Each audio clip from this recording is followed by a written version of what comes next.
Naniniwala po tayo na ang satisfaction ng buhay natin ay ating sa Diyos. Amen po ba? Yung masaya tayo sa piling ng Panginoon. Alam mo ang nais ng Panginoon? Lumakad ka sa presensya ng Diyos. Yung fire and presence ng Lord na ilagay niya sa kanya sa iyong puso, ingatan po ninyo.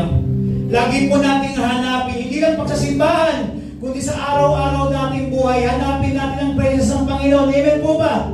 Amen po ba? Lasin ako.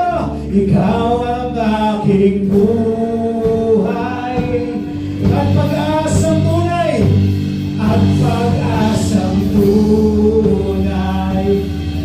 Come on, church! Praise the Lord! Sa pisig mo, Panginoon, ako ay himlay. Tamis ng iyong pag-ibig, tamis ng iyong pag-ibig. Nadarama ay dahil sa piling mo,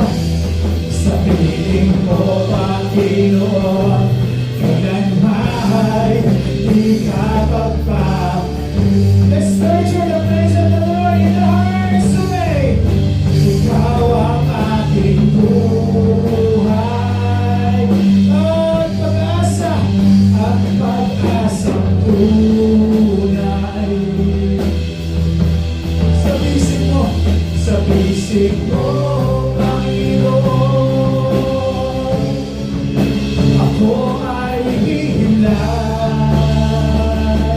Tamis ng iyong pag-ibig, tamis ng iyong pag-ibig.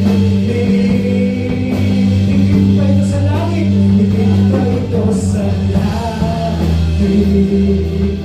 Sa piling mo, Panginoon, kailanman. Gusto mo po kami marinig? Kailangan mo? Can I hear you more? Ikaw ang aking buhay. Let's declare to the Lord. Yung awit na mayroon ng relasyon sa Panginoon.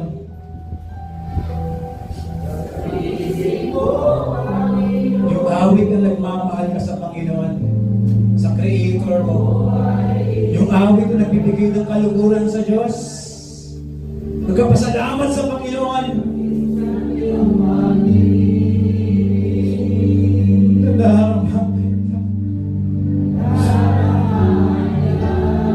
Salamat po sa pag-ibig niyo, sa piling mo, kailanman. Nakataas mo ang kamay. Let's pray together. The best I can, the best I had, the best I knew, Lord, I deliver your message. Hindi po sa karunungan na meron ako, kundi sa tulong po ng Banal na Espiritu. Wala akong kakayahan, Panginoon, para sila mo ay magkaroon ng wisdom only by the power of the Holy Spirit.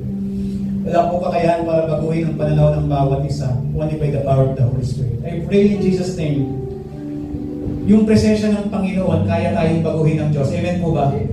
The presence of the Lord na nasa puso po ninyo, yun at yun ang kailangan natin para tayo magkaroon ng transformation. And I pray in Jesus' name na lahat na nagtsagang makinig ng iyong salita ay hindi lang naging religyoso, hindi lang umaattend every Sunday, hindi lang naglilingkod every Sunday, kundi magkaroon na po ng relasyon sa Panginoon. Nagkaroon na po ng relasyon sa iyo. Lord, I pray in Jesus' name, habang kami lumalakad, habang kami, Panginoon, ay nagtyaga, Panginoon, na sundin ang nais po ninyo, ang kalooban po ninyo sa aming buhay.